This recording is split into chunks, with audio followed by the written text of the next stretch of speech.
This video is about multi-threading with Numba. The notebook is 2_threads in the Numba folder. All the examples we saw before in basics and in NumPy were single-threaded. That means that even if the function using Numba is optimized to C speed, is still using just one core. And what we sometimes want to do is instead to have multi-threading so that the same function can use the computational power of multiple cores of your CPU to optimize performance on a single node. So this is pretty similar to using the just-in-time compiler in no Python mode. We can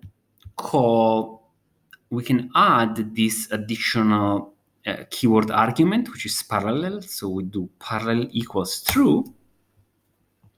And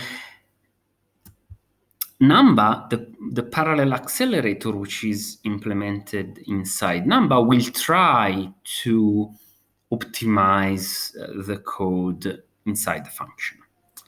Sometimes you won't be able to optimize as much, or sometimes we'll fail because we won't be able to parallelize it. But for most of the standard functions that you can implement, it should be working fine. Okay, and so first of all, let's compare and prove that this is running in parallel. So you see, first of all, that there is quite a significant performance difference. On Expanse, we have a lot of cores, and so you see that this is running in 16 milliseconds without threading, and with threading is down to the microseconds.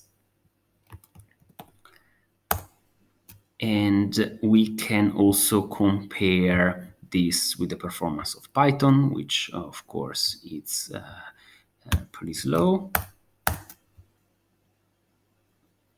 And then here is another example, and this is more interesting because there is a reduction. Okay, so while here it was pretty straightforward because this is trivial to parallelize. Each element of the array can be independently executed. This is more complicated because we are creating an array, but then we are creating the mean. We want to compute the mean of that array, and so we can do this in parallel independently, but then we need to create the mean of all of those elements, and so we need to accumulate this result in a thread-safe way. Okay, good news is Numba can optimize that fine. Of course, if you have a reduction, your speed up is diminished, but still it's very useful, especially if the first part, which is fully parallel, is computationally very heavy. Sometimes you want to be more explicit and you want to specify exactly which loop you want to be parallelized, and you can do that with p-range.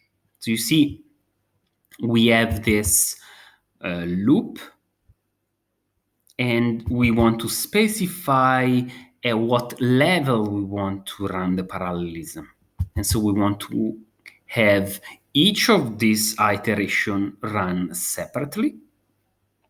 But then Numba is going to take care automatically of our accumulation. So it's going to do accumulation in a thread-safe way. And so we can compare the two implementations. And using time, we can compare what's the wall time compared to the CPU time. So you see that if you're running serially, they are very close. If you're running in parallel instead,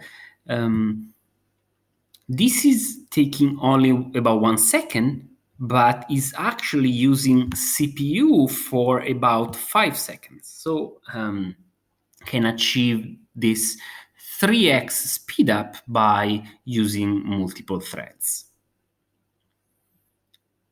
The last part of this notebook is about the interaction with Dusk. So we haven't done the Dusk tutorial because this is next, so we can revisit this later on, but I'm just gonna quickly go through this now. Don't worry if you don't understand all the details. And what's important here is that sometimes your threading layer is somewhere else.